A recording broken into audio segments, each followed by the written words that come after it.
loo keenay waxa weeye warar ka baxay miidiyaha in aan saxno oo warar ka baxay miidiyaha in aan saxno oo say wax u jiraan aan wax u sheegno waxa ka mid ahaa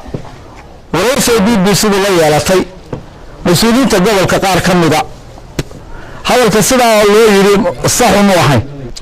hadalka kale ee ka yimi guddiga dhexdhexaadka ee xalay miidiyaha laga sii daayay ee ceelafay degan sida hadalka uu yiraahdeen wuxuu ogaalsaneen ma aha sida waayo sida uu dhacay waxay ahayd mid degan oo masaajidka ku jira iyo magaalada oo dal la weeraray oo bir lagu weeraray sida darteed ma aha sida hadalka uu yiraahdeen laba qabiil oo iskaga hor yimi dagaal ama hal noqdo habeen ama maalin hal noqdo wuxuu ahaa weerar ka yimi dawladda kaga yimi magaalada waagii markii waagu casaaday salaadii zuhriye ragcaddii hore lagu jiro oo islaamkii tukanayo ayaa dadkii iska hurda magaalada ceeriyaan la yahdo la gala wax alla wax lagu galay ma garanay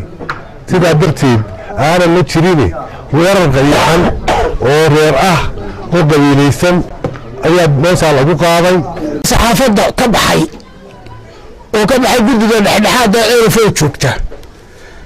oo miidiyaa galay baan doonayna in saxno oo sidoo loo oran oo miidiyaa waxa geliseen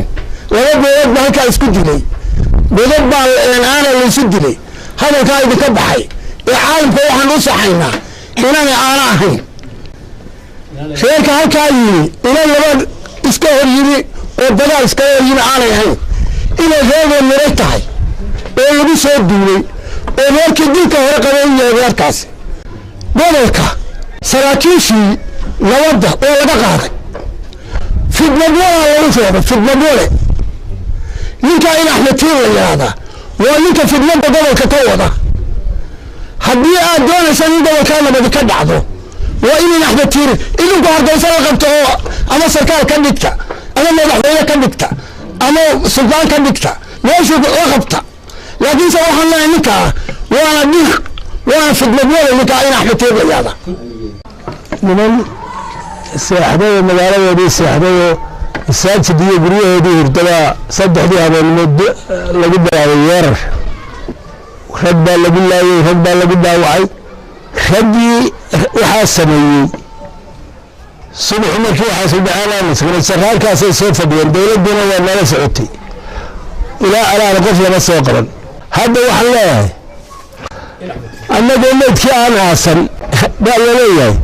لما الدولة دارت كنا وتبدت كنا أبناء دارين سواء أبناء حيسا يا كل لدت في مدينة مسوقهم قبيل كودين عندي دمتشين تجمد عرقالنا لا يبدأ من الله يسكمت الله هذا